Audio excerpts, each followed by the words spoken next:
네, 오늘은 부활절입니다. 우리 좌우로 보시면서 부활을 축하합니다. 한번 인사하시겠습니다. 부활을 축하합니다. 주님 다시 사셨습니다. 부활의 감격이 이렇게 짧으세요. 여러분 해피 이스터입니다. 우리 기독교의 절기 중에 우리 기독교 이 부활절은 기독교 신앙의 승리이고 또 우리 신앙의 중심이라 말할 수 있습니다.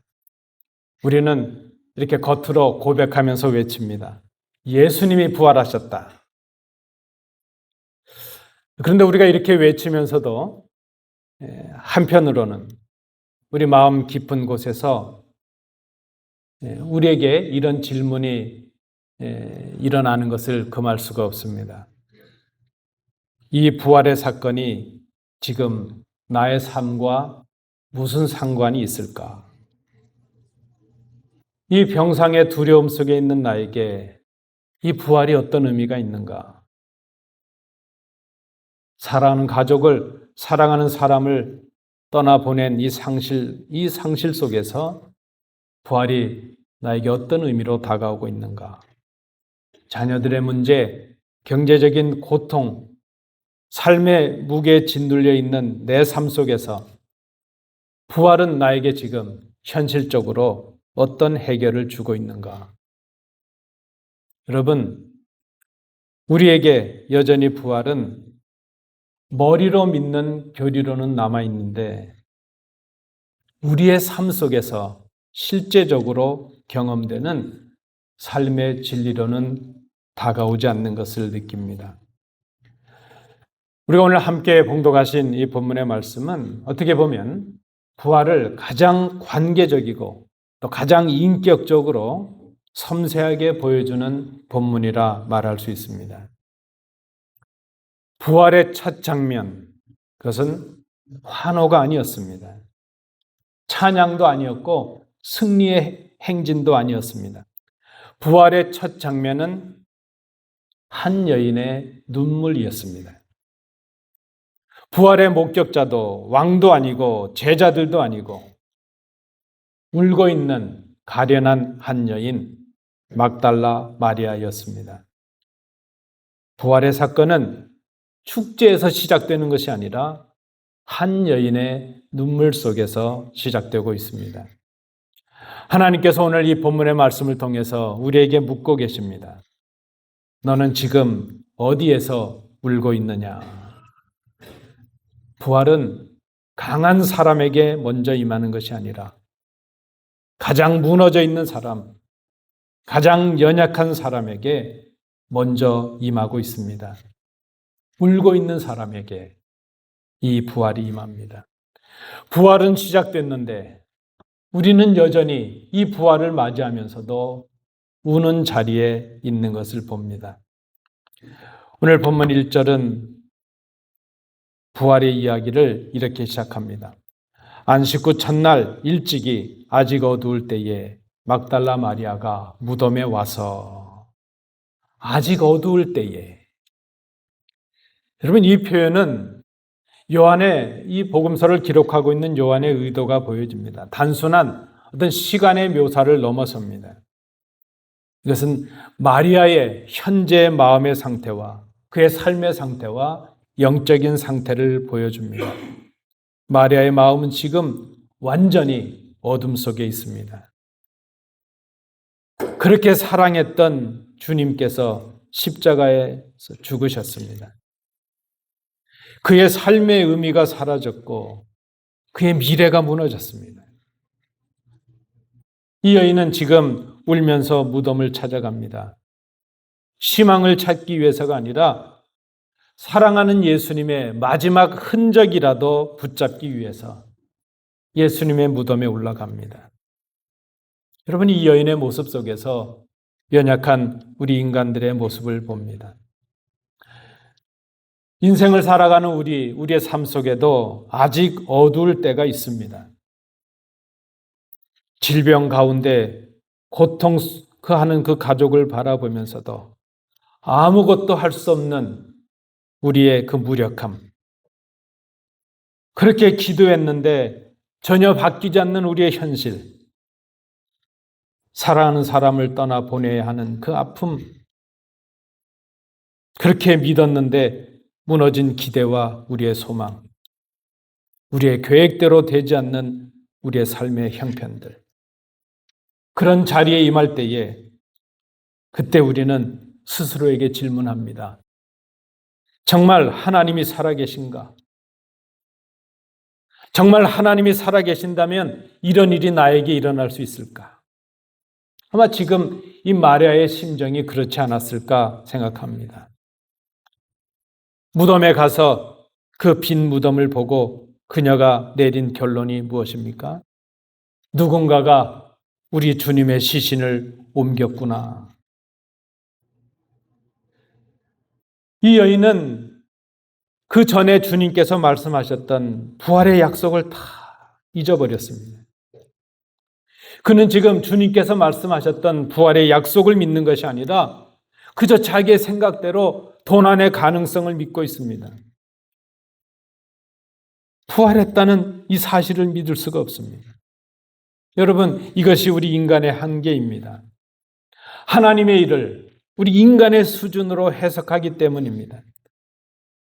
하나님을 보기 전에 우리의 환경을 먼저 보고 사람을 보고 우리의 연약한 우리를 보고 그렇게 결론을 내리고 있기 때문입니다. 그런데 오늘 이 본문을 통해서 우리가 붙들어야 될 복음이 이것입니다. 부활은 빛 속에서 시작된 것이 아니라는 것입니다. 여러분 기억하십시오. 부활은 어둠 속에서 시작됩니다. 부활은 우리가 눈물의 자리에 있을 때 시작됩니다. 우리가 어둠 속에 있을 때 하나님은 이미 이 부활의 계획을 시작하셨습니다. 창세기에도 보면 만물이 창조될 때도 흑암 가운데서 시작이 됩니다. 우리의 구원도 십자가의 어둠 속에서 시작이 되었습니다. 오늘 이 부활의 사건도 무덤의 어둠 속에서 시작되고 있는 것을 봅니다. 여러분, 우리가 참 부활의 기쁨을 누리지 못하는 이유는 죽음을 경험하지 못했기 때문입니다. 죽음이 있어야 부활이 의미가 있습니다. 어둠이 있어야 빛이 비로소 의미를 찾게 됩니다. 그래서 여러분 기억하십시오. 지금 내 삶이 어둡다면 그것은 끝이 아니라 부활의 시작이라는 것입니다. 우리가 경험하고 있는 어둠은 그래서 실패가 아닙니다. 부활이 시작되는 자리가 될 수 있습니다. 아무도 알아주지 않는 나의 이 눈물의 자리, 그저 어둡기만 하고 절망이 가득한 그 깊은 질병의 자리, 소외되고 고독한 그 자리, 그 자리가 바로 우리 주님이 함께 하시는 부활이 시작되는 자리일 수 있다는 것입니다. 우리의 부활의 신앙은 바로 그 자리에서 시작을 합니다. 우리 첫 제목을 그렇게 붙였습니다. 부활은 우리의 어둠 속에서 시작된다. 오늘 우리의 어둠에 주님께서 부활의 역사를 시작하십니다. 오늘 본문을 통해서 깨닫는 첫 번째 교훈입니다. 2절부터 15절의 내용. 부활의 증거가 넘쳐나는데 사람들은 여전히 절망 속에 있습니다. 부활의 아침에 이 마리아가 예수님의 무덤을 와서 보고 그 무덤을 막았던 그 돌이 옮겨진 것을 봅니다. 베드로와 요한에게 달려가서 자기가 본 일을 고합니다. 사람들이 주님을 무덤에서 가져다가 어디 두었는지 우리가 알지 못하겠나이다. 그 소식을 들은 베드로와 요한이 다름질해서 무덤으로 왔습니다. 그리고 요한은 자신과 베드로가 본 것을 이렇게 증언합니다. 세마포가 놓여 있는 것을 보았고 개켜져 있는 수건을 보았습니다. 세마포는 몸을 쌌던 것이고 수건은 머리를 쌌던 것입니다. 도난을 당한 흔적이 아니라 마치 누군가가 의도적으로 정돈한 것 같은 그런 흔적을 봅니다. 사람들이 시신을 옮겼다면 시신을 쌌던 세마포와 수건을 그렇게 두고 갈 리가 없기 때문입니다. 베드로와 이 요한이 비로소 무덤이 비었고 예수님의 시신이 없다는 것을 깨닫고 이제 그 여인의 말을 믿게 되었다. 이렇게 성경은 기록합니다. 그런데 여러분, 이 믿게 되었다는 말이 무엇입니까? 그들은 여전히 부활하실 것이라는 그 주님의 말씀은 기억하지 못했고 그 부활의 사실은 믿지 못했습니다. 다만 무덤이 비었다고 말했던 그 여인의 말을 믿었다는 그런 모습입니다. 그리고 그들은 그 자리를 뒤로하고 자신들의 집으로 돌아가 버리고 말았습니다. 여러분, 얼마나 익숙한 모습입니까? 부활은 이루어졌는데 현재 우리의 삶으로는 경험하지 못하는 모습입니다. 부활은 이루어졌고 우리 입술로는 고백하는데 우리의 몸으로 우리의 삶으로는 부활하신 주님을 경험하지 못합니다. 제자들이 돌아간 그 자리에서 마리아는 무덤에 앉아서 울고 있습니다. 마리아가 제자들처럼 이제 자기의 몸을 구부려서 안으로 들어가지 못하고 무덤 안을 들여다보았는데 흰 옷 입은 두 천사가 있습니다. 그리고 그 뒤에 예수님이 서 계십니다. 그런데 마리아는 그것을 보면서도 알아보지 못합니다. 여자여 어찌하여 우느냐? 천사의 질문에 그 여인이 대답합니다. 사람이 내 주님을 옮겨다가 어디 두었는지 내가 알지 못하기 때문에 울고 있습니다. 이번에는 부활하신 주님께서 물으십니다. 여자여 어찌하여 울며 누구를 찾느냐? 마리아는 자기에게 질문하시는 예수님이 그 무덤을 지키는 그런 사람인 줄 알고 그렇게 말합니다. 주여 혹시 당신이 옮겼다면 어디 두었는지 내게 이르소서 그리하면 내가 가져가리이다. 여러분, 부활하신 주님이 지금 우리와 함께 계십니다. 그런데 우리는 부활하신 주님이 함께 계시는데도 그것을 알지 못합니다. 주님이 지금 우리를 위해 일하시는데 우리는 그것을 느끼지 못합니다. 오늘 본문에 나타나는 두 제자는 부활의 현장을 목격하면서도 부활하시겠다고 약속하셨던 그 주님의 말씀을 기억하지 못하였습니다. 그저 스쳐보고 그 믿음의 깊은 곳을 바라보지 못하고 다시 자신들의 삶의 자리로 돌아가 버리고 말았습니다. 여러분, 요한이 이 말씀을 통해 우리에게 깨닫게 하려는 것이 무엇일까? 주님은 이미 부활하셨는데 그 부활의 사건을 깨닫지 못한 여인은 울고 있습니다. 빈 무덤을 보았고 주님을 시중도는 천사가 나타났고 부활하신 그 예수님께서 바로 뒤에 서 계셨습니다. 그런데 이 여인은 깨닫지 못합니다. 부활의 아침에 울고 있는 여인, 이것은 얼마나 역설입니까? 주님이 부활하셨는데 그 여인은 지금 울고 있습니다. 이 여인은 부활하신 주님을 바라보면서도 죽은 예수를 찾고 있습니다. 예수가 죽은 자 가운데서 말씀하신 대로 부활하셨는데 부활하신 예수님을 보면서도 예수님인 줄 알지 못합니다. 여러분, 이것이 우리의 영적인 현실입니다.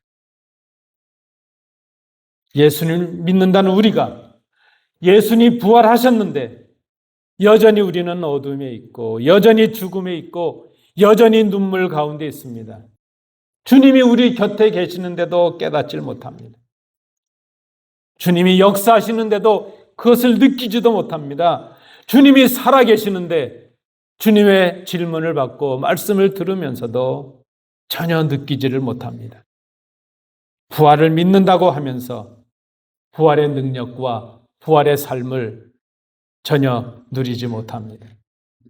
그래서 우리는 부활하신 주님을 보면서도 우리의 입술을 열어서 이렇게 질문합니다.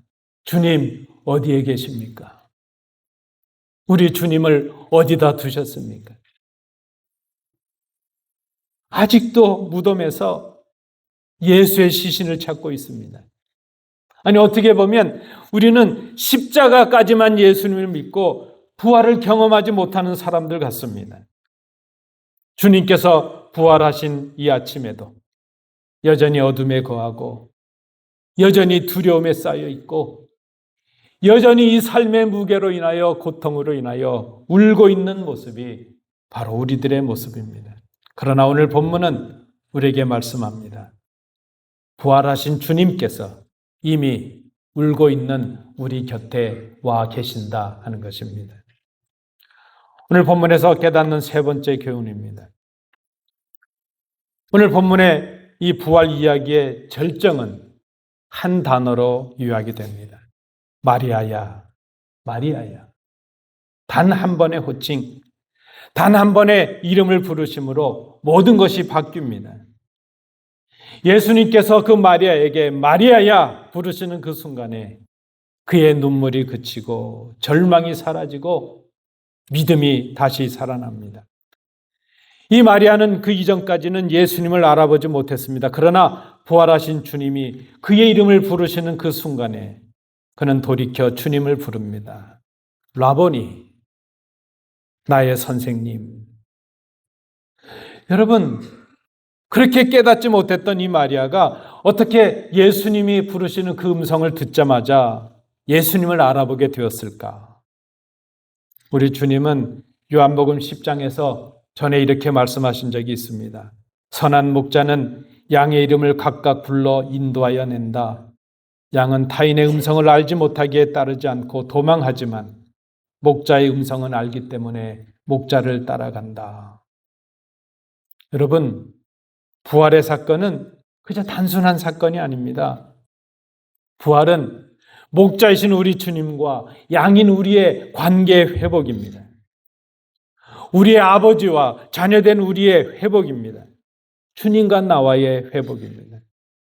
부활은 이렇게 임합니다. 부활은 이렇게 단체 행사나 법적인 절차가 아니고 어떤 세레모니가 아닙니다. 부활의 사건은 주님과 나의 개인적인 만남의 사건입니다. 부활의 능력은 이렇게 한 사람 한 사람의 이름을 부르며 찾아옵니다. 나의 이름을 주님께서 부르실 때 그때 우리는 그 부활을 생생하게 경험하게 됩니다. 예수님께서 나의 이름을 부르실 그때에 나에게 이 부활이 현실이 되고 실제의 경험이 됩니다. 그때 막연했던 이 부활 신앙의 고백이 삶으로 몸으로 경험되기 시작합니다.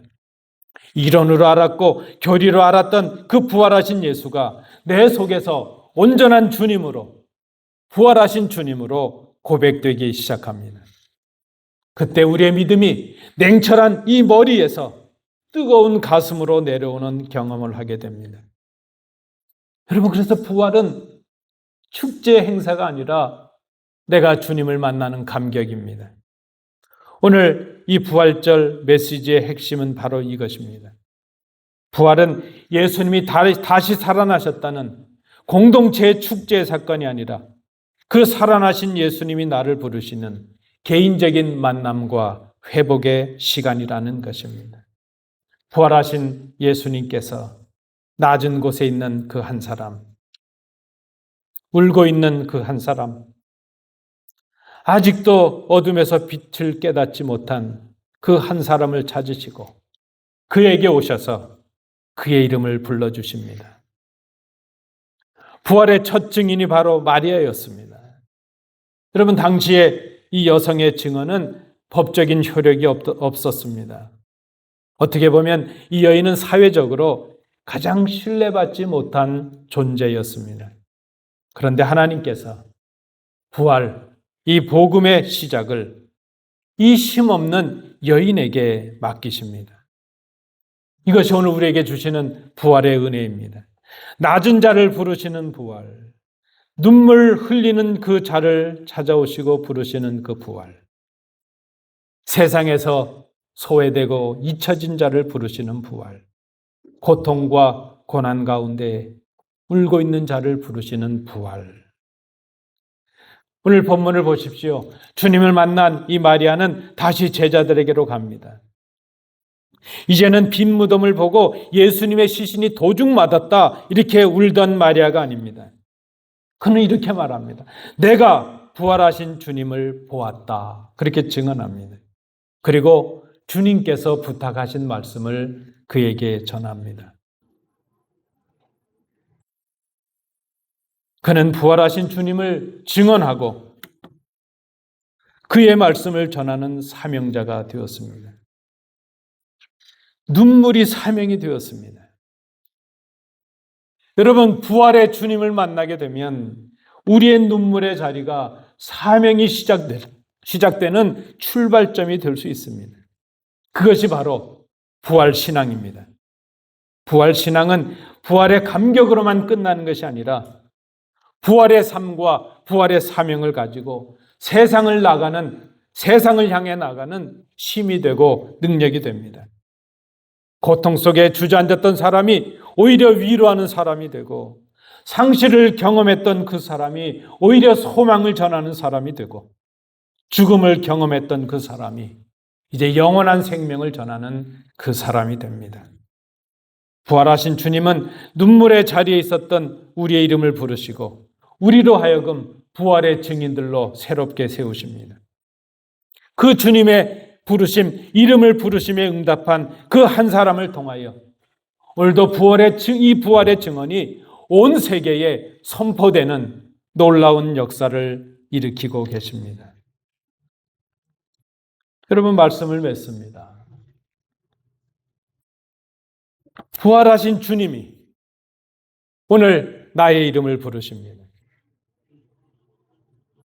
부활의 사건은 2000년 전에 과거의 사건으로 끝나는 것이 아닙니다.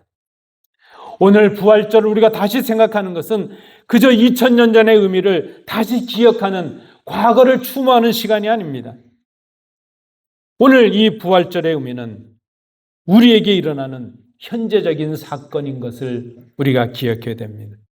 오늘도 주님은 병상의 자리에서, 외롭고 고독한 그 자리에서, 실패와 눈물의 자리에서 죽은 예수를 찾는 우리 곁에 와 계십니다. 그리고 우리의 이름을 부르십니다. 그리고 우리에게 질문하십니다. 어찌하여 우느냐? 누구를 찾고 있느냐? 여러분, 이것이 부활입니다. 부활은 내 눈물의 자리에 다시 사신 주님이 오시는 사건입니다. 부활은 주님 때문에 내 눈물이 그치고 내 인생이 다시 살아나는 사건입니다. 마리아야, 마리아야, 주님께서 우리의 이름을 부르십니다.